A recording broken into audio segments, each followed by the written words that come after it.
Halloweenies, based on Ghost Train by the Reverend W. Awdry, written by Professor Vengeance, told by Darth Will 3.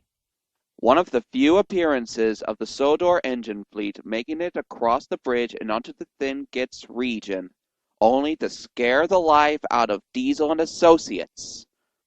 Every few days, the island of Sodor delivers a peace offering of assorted goods and rowdy runaway children to the other railway. It is known imaginatively as the Midnight Goods, and is usually pulled by Douglas, a powerful Scottish steam engine. He hates this job enormously. Diesel and Spamcan are always insulting him and making his work difficult. But today's delivery was worse than ever, for today was Halloween. And every year, on the day of the accident, it runs as a warning to others, plunging into the gap, shrieking like a lost soul. Oh, what are you on about now, you great Scotch git? The ghost train. Driver saw it last night. Where? Asked Diesel and Spamcan. It didn't say. Och, it makes my porridge wobble to think of it. Huh, snorted Diesel. It's always the same. Every year you try and feed us some cock and bull story to try and scare us, but we always have you soaking your firebox by daybreak. Silly little steamy, gobbled Spamcan, and the two oiled away to prepare tonight's trick. Douglas fumed. "'Ere you," he called to his driver. "Some story! Them two didn't believe in your ghost at all." His driver laughed. "Neither do I, you dozy silly. It's the plot to that daft horror remake they're showing the new, you mind? I'm telling you, Jessica Alba cannot pull off a convincing fireman's daughter."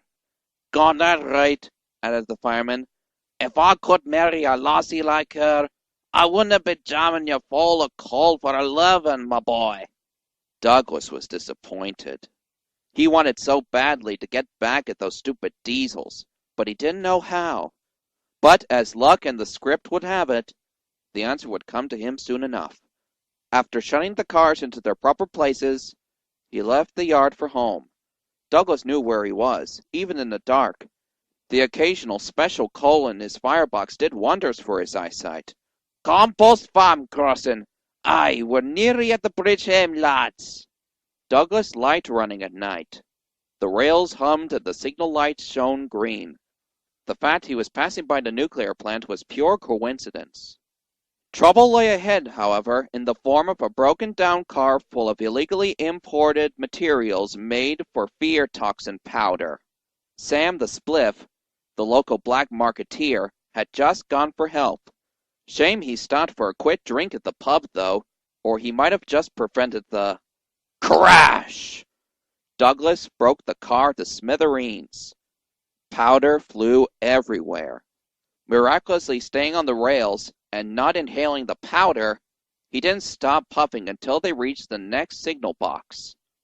Derek was waiting on the other line, wearing a novelty parrot's beak for the occasion. He gave a start when he saw Douglas. "Squawk! I mean, goodness!" he exclaimed. "Whatever happened to you?" Douglas's crew explained what had happened.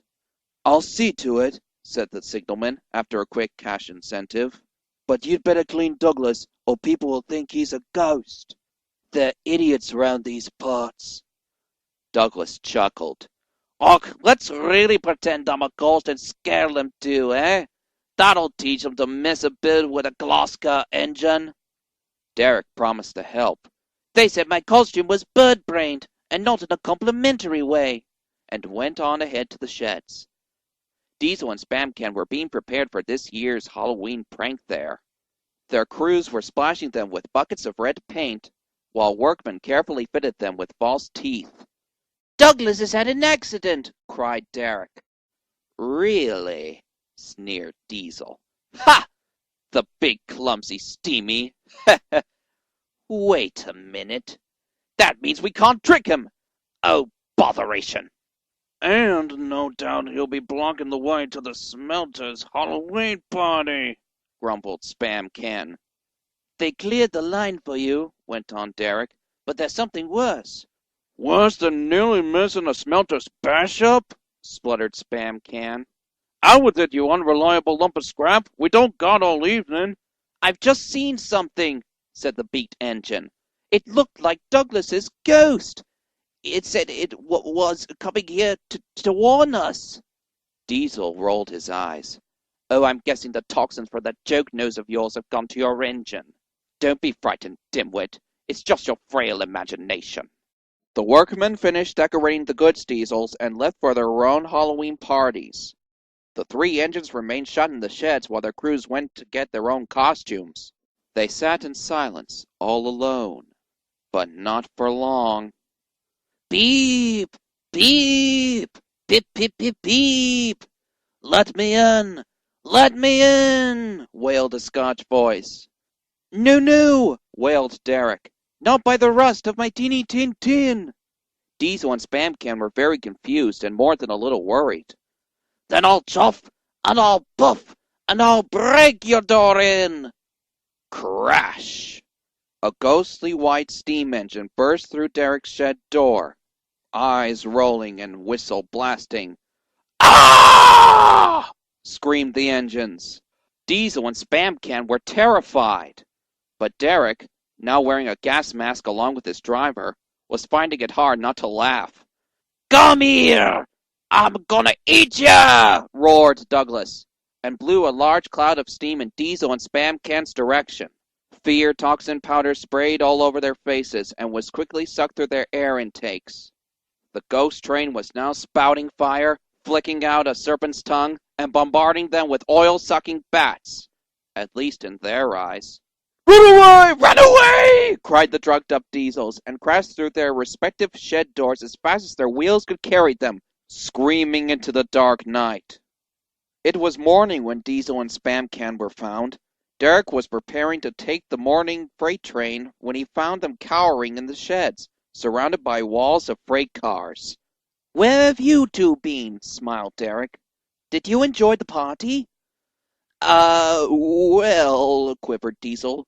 We figured you'd be a bit, upset about Douglas, so we, figured we wouldn't go, being respectful and all that. Yeah, stuttered Spamcan. We slept here, get some nice fresh air about us, and, A long, low whistle echoed around the yard. Ah! Can't stop, yelped Diesel. Got to see some pills about a doctor! And they roared away, sending cars flying everywhere. Douglas was none the worse for his adventure. The workman had cleaned him overnight, and he was just popping through on his way home. He had heard everything.